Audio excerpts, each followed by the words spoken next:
اب ہم سمجھتے ہیں حرفوں کے مخارج کو۔ مخرج کہتے ہیں کہ کسی چیز کے نکلنے کی جگہ کو، اور یہاں مخرج کا معنی یہ ہے کہ جس جگہ سے وہ حرف ادا ہوتا ہے اس کو مخرج کہتے ہیں، اور مخرج کی جمع مخارج ہیں۔ اور کسی حرف کا مخرج معلوم کرنا ہو تو اس سے پہلے والے اس کو جزم لگا کر، اس سے پہلے حمزہ لگا کر ہم اس کے مخرج کو معلوم کر سکتے ہیں، جیسے اب، اب، اب۔ خیر، اب ہم جو ہے مخارج یعنی جو کون سا حرف کہاں سے نکلتا ہے اس کو سنتے ہیں۔ الف منہ کے اندر کے خالی حصے سے ادا ہوتا ہے، جیسے با، الف زبر با۔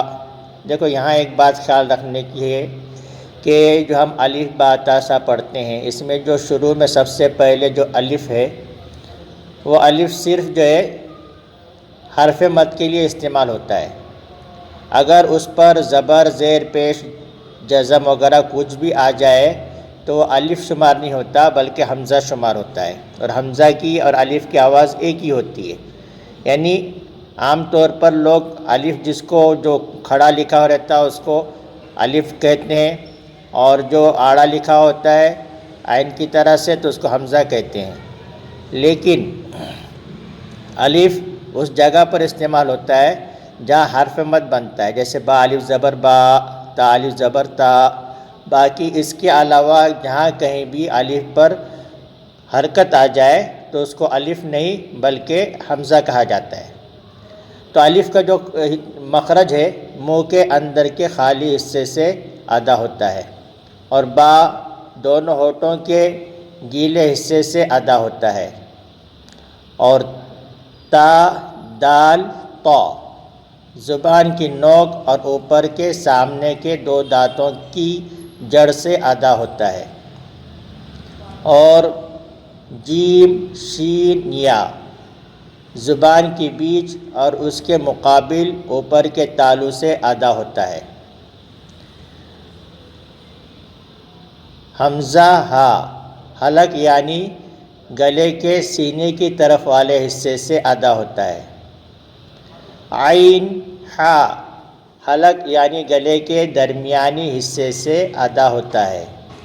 غین خا حلق یعنی گلے کے آخری حصے جو منہ کی جانب ہے اس جگہ سے ادا ہوتا ہے۔ سا، زال، وا زبان کی نوک اور اوپر کے سامنے کے دو دانتوں کے کنارے سے ادا ہوتا ہے۔ زا، سین، صاد زبان کی نوک اور اوپر، نیچے، سامنے کے چار دانتوں کے کنارے سے ادا ہوتا ہے۔ قاف زبان کی جڑ اور اس کے مقابل اوپر کے تالو سے ادا ہوتا ہے۔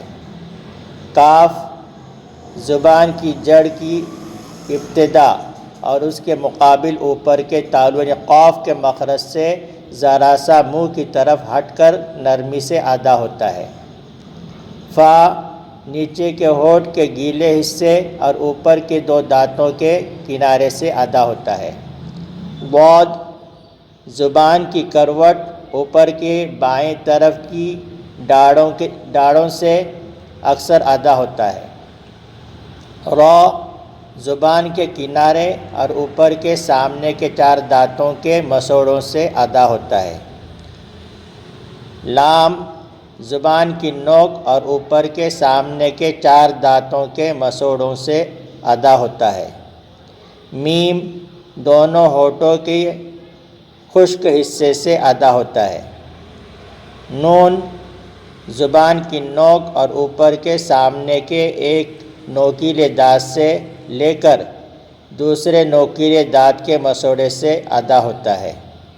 واو دونوں ہونٹوں کے ادھورے ملنے سے ادا ہوتا ہے، جیسے او، ایو وغیرہ۔